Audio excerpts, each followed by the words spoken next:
I'm bummed to be making this video because it's the end of an era and it feels like a small part of me is dying today. Yes, you read the title right. I am selling my Airbnb portfolio and we're going to talk about that today. We're going to talk about how I got started, where and how I scaled, how my investment philosophy in the world of real estate has changed and evolved over the past few years, and why that's leading me to sell a rather significant chunk of my Airbnb portfolio, because I am sure that you are very curious and nosy, by the way, about why Rob Abasolo, why the Airbnb guy is selling his properties. And then I'm going to talk about what's next in the Rob Built real estate empire, and maybe I won't be bummed anymore, and maybe I'll be excited, and maybe you'll be excited for me on today's episode of Rob Built. Two things I didn't plan for. A, this camera, very heavy, and B, I always forget how winded I get when I exert literally any amount of physical effort. When I got started doing this Airbnb thing, I had no idea what I was doing. When I launched my first property, it really was kind of by accident that I even found myself in Airbnb, because I bought a house and I had a lease on the apartment that I was living in. And when I bought the house, I was gonna have to break the lease and pay like thousands of dollars, which I didn't have. And so I was like, well, I heard about this Airbnb thing. Let's list it. Let's see how it goes. And I listed that apartment and it made me $1,000 to $2,000 a month. And that was a life-changing amount of money for me that I honestly took for granted, and I missed those days. And it really was this simple thing of making an extra $1,000 to $2,000 a month that clicked in my mind and made me think, holy moly, Batman. Holy fruit salad. But it really was this extra $1,000 to $2,000 that unlocked a part of my brain that I didn't know existed. And I quickly told myself, what if I could do that 5 times? Then I could make $5,000 to $10,000 a month. What if I could do it 10 times? Then I could make $10,000 to $20,000 a month. And I quickly found myself in this obsession, honestly, addiction is probably a better way to put it, of becoming a full-on Airbnb host that wanted to scale as much as humanly possible. And what started with this little apartment turned into a studio under my house in LA, turned into a tiny house in Joshua Tree, California, turned into a condo in Austin, Texas, which turned into some glam sites in Arizona, which turned into a chalet in Tennessee, which turned into a cottage in Tennessee that I moved out to so that I could build a tiny house village. And I'm really proud to say that as of today, it's all built. In my mind anyways, because all I ever did was permit it. And now that it's ready to build, I'm selling that, along with so many other properties in my portfolio. Yeah, I don't know. It feels weird. Maybe I should wait to talk about this, but it feels weird to sell my Tennessee house on 52 acres because I moved out there for a year to go build this tiny house village, and we didn't do that. And it feels like by selling it, I'm just accepting the fact that I wasted a year of my life. Anyway, all right. I'll get back on track. Let me just switch locations here to get the juices going. Oh, great. And now, the greatest interrupter in freaking history, a freaking a train. Dang it, Bobby. All right, maybe I can catch a ride. Hold on. Just kidding. All right.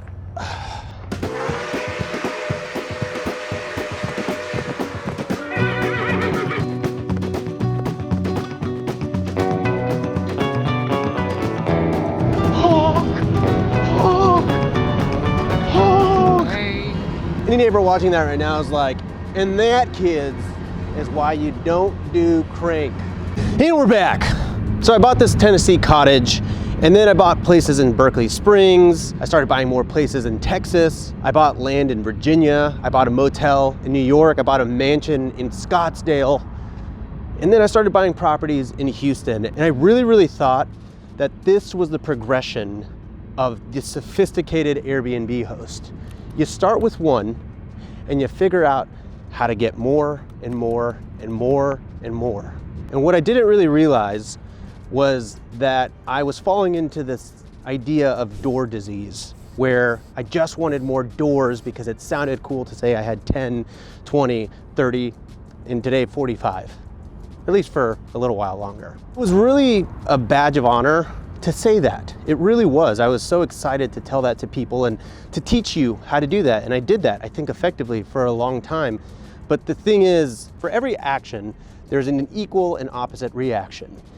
And when you get up to 45 doors, while your cash flow shoots up, so do your operations and the management of your cleaners and your handymen and your sexy pool guys and your pest control people and everyone associated with managing one property. I was doing that times 20 teams across the country, which after a while started to stress your boy out. And also, don't get me wrong, I mean, the cash flow was good and the operations were crazy, but it made me a millionaire in the world of real estate. And cash flow, I've always said, makes you rich, but equity makes you wealthy. And so, even with how crazy everything was, it was worth it because I was a millionaire, which, to be honest, was my goal when I got into this. I wanted to be a millionaire, and I knew that the only way to do that realistically for someone like me was through real estate. And that is something that my parents taught me at a young age. They ingrained in me that if I ever wanted to be wealthy, they didn't know how to do it, but they knew that it was real estate. And I always took that to heart growing up. But after many years of just educating the world and talking about creating the best Airbnbs in the world and teaching you hundreds of thousands of people, millions of people, when you factor in my audience on the Bigger Pockets podcast when I was on there, rest in peace, it was just getting really tough for me because I started buying these properties in Texas. I have 5 Airbnbs in Houston and 1 in Austin, and the quality control on those are just infinitely better than everything else in my portfolio. And I could actually have a handle on the management, and I could actually have a handle on the quality control of those properties. And on top of that, I can actually make content about my properties here in Texas.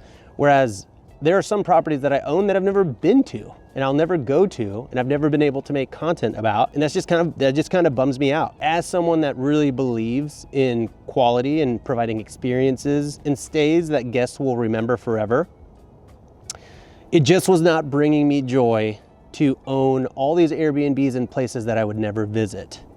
Particularly because one of the goals when I got into this was I wanted 1 Airbnb for every single month of the year. I wanted 12 so that I could go and travel to 1 every single month and stay there, which is kind of crazy to reflect on because I have never stayed really at any of my properties. Maybe like 2, like once. And so I guess the fact that I've hit all of these monetary goals, but haven't actually hit or fulfilled my personal goals and desires, and not even doing the things that I wanted to do when I got started, I think it just doesn't bring me joy to own all these properties everywhere. And so with that, I'm officially in my pruning season. What that means is I'm gonna be getting rid of everything that does not bring me joy. Anything that I can't have a handle on personally, that I can't affect the management on, any property that I've just lost touch with, I'm just done with it. And let me tell you that is not the savvy real estate thing to do, because a lot of people would say, Rob, who, not how? Rob, you shouldn't be managing your own Airbnbs. Rob, you should have so many teams that you're completely out of it and it should be completely passive. But the truth is, my friends, that Airbnb is not passive. And anyone who tells you that it is either a liar or actually believe it, but don't realize how horrible their properties are to stay at. I am talking about a lot of the gurus out there with coaching programs that make a lot of money, a lot more than my coaching program. It is rare to find educators out there that are actually talking the talk and walking the walk. And I have done my best over the years to walk the walk. I literally swapped out an electronic keypad myself yesterday at my Airbnb. And then 2 days ago, I swapped out a propane tank. And then last week, I also swapped out a propane tank at a different property because it felt nice to be involved. Isn't that a crazy concept? It felt nice to be involved in the hospitality of my properties that are in the hospitality niche. Call me old-fashioned, I guess. So I guess what I'm saying is I'm getting rid of any property that doesn't bring me joy, because what brings me joy is actually being a host and having a high-touch experience with my properties, which I haven't to the fullest extent in the last 4 years, if I'm being honest and vulnerable with you, which I am. Anyways, that is part 1 of why I'm selling. There's a part 2, but before we get to part 2, let me tell you what I'm selling. P.S. I don't know how much longer I can do this. The sun is down, and I know that Caleb is probably like literally dying right now that I would have the audacity to film at nighttime when lighting is so bad that it's gonna look grainy on YouTube. But we had a conversation earlier and he was like, look, if you got something on your heart you just turn on the camera and you start talking. So sorry, Caleb, but I'm just following your advice on this one. All right, let's talk about what I'm selling. I'm selling the Joshua Tree tiny house, Casita Conejo. That one hurts. That one hurts for many reasons, but I think the main reason is because that's really what gave me my start, especially on YouTube, and it's what a lot of people know me for and what a lot of you subscribed for, that house. And so that is a house that I would weirdly tie to my identity as a YouTuber. And I built that house so that I could help my parents retire. And you know, to date, I think I've fulfilled on that goal because they're retired and I send them money all the time. All the profit that I make from that house, I send to them. I've never taken a paycheck from that one, which is cool to say. We'll put a pin on that because there's more to that story. All right, I'm just gonna think from West Coast to East Coast. So Joshua Tree, I'm selling Scottsdale, my $3.25 million mansion. That one has appreciated well over $1 million since we bought it a couple years ago. That's kind of wild. We're gonna be selling our land in Williams, Arizona. That one hurts a little bit. My beach house in Crystal Beach, I actually posted that to my creative deal pipeline and that got sold in 20 minutes. That's kind of nuts. The tiny house village property in Sevierville, Tennessee. Wow, lighting is all of a sudden really good. Maybe I should just stay over here, but I gotta keep moving or else I look weird. My chalet, possibly, I've got partners on that property, so they have to want to sell for me to be able to sell it. I think they're interested, we'll see. No biggie if that's one that I gotta keep. Some land in Asheville that I had planned on building this sweet den outdoors tiny house cabin on, and some other stuff on the East Coast. I'm not gonna run you through everything, but all to say I am whittling down the portfolio quite a bit. And no, I'm not gonna be posting links to them in the description down below. A lot of people, when I talked about this on Instagram, which is where I release news first, by the way, so you should go follow me on Instagram if you want the juicy deets before YouTube. A lot of people were like, hey, send me the links, I'm interested. Please send me the links, send me the links, send me the links. And I've decided that I'm not gonna do that. And the reason is because I want people to buy properties that fit their buy box and have passed their own underwriting. And I don't think that anyone should buy an Airbnb just because it was an existing Airbnb. And I don't want to be tied to it. I don't have to answer questions. I don't want any liability. I don't want to be tied to the success or the failures of anything moving forward. So I think there are some pretty sneaky people on YouTube that go and creep on my listings. If you know where my listings are, go check the MLS and you'll probably see it for sale. And if it pencils out for you, then buy it. I would love that for you. My properties are great. But basically the only properties that I am set on keeping at this moment are very small select amount. I am keeping my house in LA. It is the first house that I started in. It's the house where I built my first tiny house in, and it is a house that we actually use as a vacation home. And remember that goal that I told you where I wanted to go and visit my properties, one property every single month?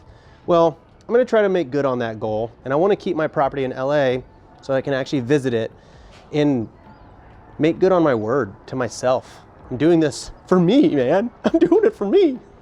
A pretty weird angle, but we'll try it.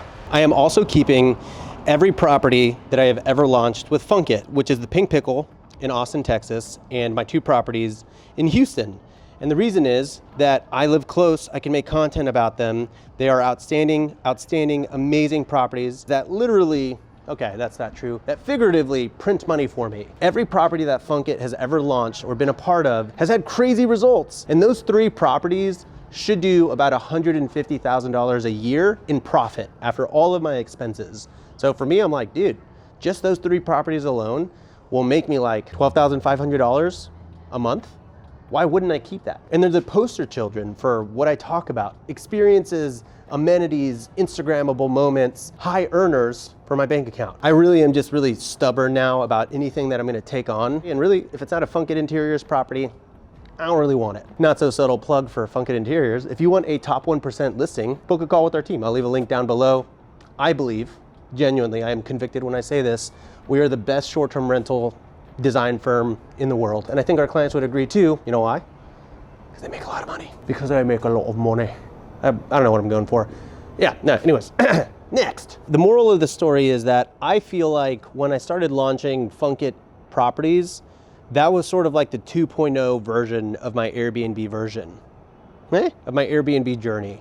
There you go. Everything that I had launched before Funkit was just something that I rapid prototyped. It was something that I launched super fast on a budget, and at the time it worked, but over time, I feel like everything just started deteriorating. Hashtag that's Airbnb for you. And I had to just start performing lots of maintenance on it, and hey, guess what? Guess what? Hey, can I tell you something? Airbnb is not passive. But When I started launching Funkit Properties, we put so much thought into every single detail, into every single system, into every single piece of furniture that would never break down over the course of years and wear and tear from thousands of guests. And that 2.0 version and all of those properties have been such a dream to manage because they're just so thoughtfully done and built to last. And so at this point, I'm like, that's all I really want in my portfolio. I don't want anything that I kind of shoddily put together and had to go and do Band-Aid fixes over time. So that's kind of the state of this portfolio. I'm not gonna harp on it too much. I'm sure I'll make more content on this, but I am sad to be losing some cuties.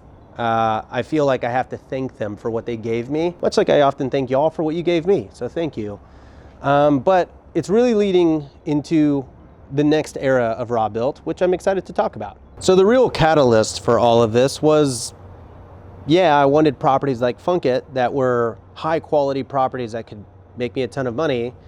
And I had this opportunity come up, and it's a development, a tiny home development actually. It's a unique stay development with over 10 tiny homes and tree houses and geodomes and hobbit homes and unique properties.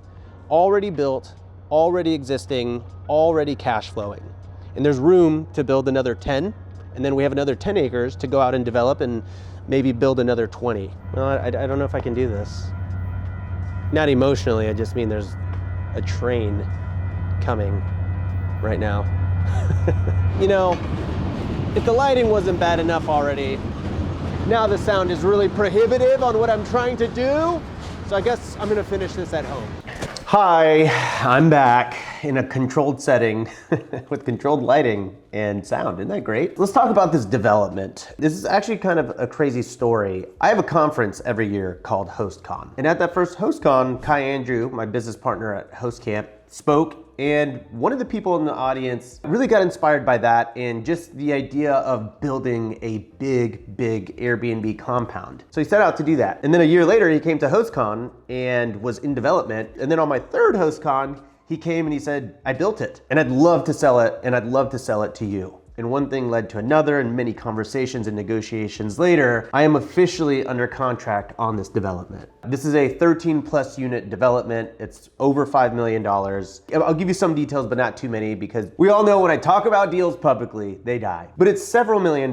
There are over 10 units on it, ranging from geodomes to tiny houses to A-frames, tree houses, hobbit homes, a lot of cool things, with room to expand another 10+ units, and then more acreage to do another 20+ in the future if we want to. And I believe that this is the deal of a lifetime. Let me clarify that. I believe that this is the deal of my lifetime. And going back to my tiny house village, I mean, I basically set out to build what it is that I have the opportunity to buy now, which is really tough for me because I just want to build it and do it myself. But I think for where I am in my journey, I'm looking to simplify, consolidate, and really focus on one star property that I can optimize the hell out of and make content about and teach you how to develop from the ground up, how to plan and budget for glamping units, what goes into unique stays like hobbit homes, tiny houses, and tree houses. I really believe that this is the deal that I have prepared my whole career for. And while a little part of me is dying by selling off all of my star properties and all of the properties that helped me get my start, another part of me is,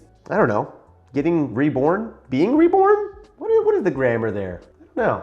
Another part of me is being reborn, and I'm excited about that. And this, my friends, is the scaling journey. To go from having a lot, getting rid of everything that doesn't bring you joy, and putting it into something that's gonna be a lot more effective in the long run and help me scale, golly, this is cheesy, my happiness. But I will say this, it's not just about consolidation and simplifying. It's about understanding when to take chips off the table and when to take those chips and go all in. And over the years, I have built multiple 7 figures in net worth and equity in the portfolio that I have. All I'm doing now is taking that and putting that into something that I think will be much bigger. Because this property has the opportunity to go from the purchase price and possibly double, maybe even triple over the course of the next 5 to 7 years if we can increase revenues. I'm moving out of single family residences, which are valued based on the real estate around it, and into commercial, where the property is valued based on the NOI, the net operating income. And if we can continue to add units and build my dream compound, this is a property that will double, if not triple, my net worth. And the cool thing is that I'm bringing in my parents with the money from Conejo into this, and if it works the way that I want it to work, they will become millionaires as a result of this property. And that is not important to them, but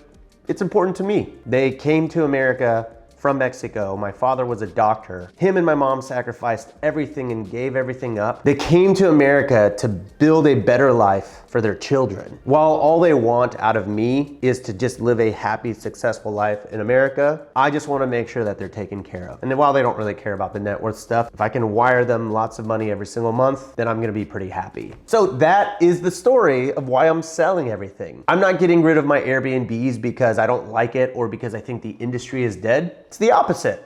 I'm doubling down and I'm going all in on something that will change my life, my family's life, and my future family's life. This is what we call generational wealth, and I'm really excited. And you better believe that I will be documenting the process from start to finish on every aspect of this property. So thanks for watching and thanks for following. It means the world, but I guess this is the end of, I don't know, Raw Built 1.0, and what you're about to see is Raw Built 2.0. And PS, if you wanna learn how to do all of this and you wanna learn from me and Kai, I obviously teach this stuff for free on YouTube, but if you want the actual blueprint, the hand-holding, and the one-on-one coaching from me and Kai, you should consider joining Host Camp.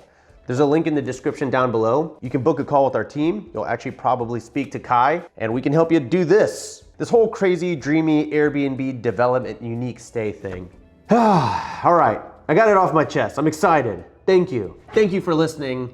And I guess, you know, pretty soon I'll be doing a tour video, assuming I close, which I guess it's possible that I won't because I talked about this deal on YouTube like a dummy. Love you guys. Bye. Oh, don't forget to like and subscribe. Okay, see ya.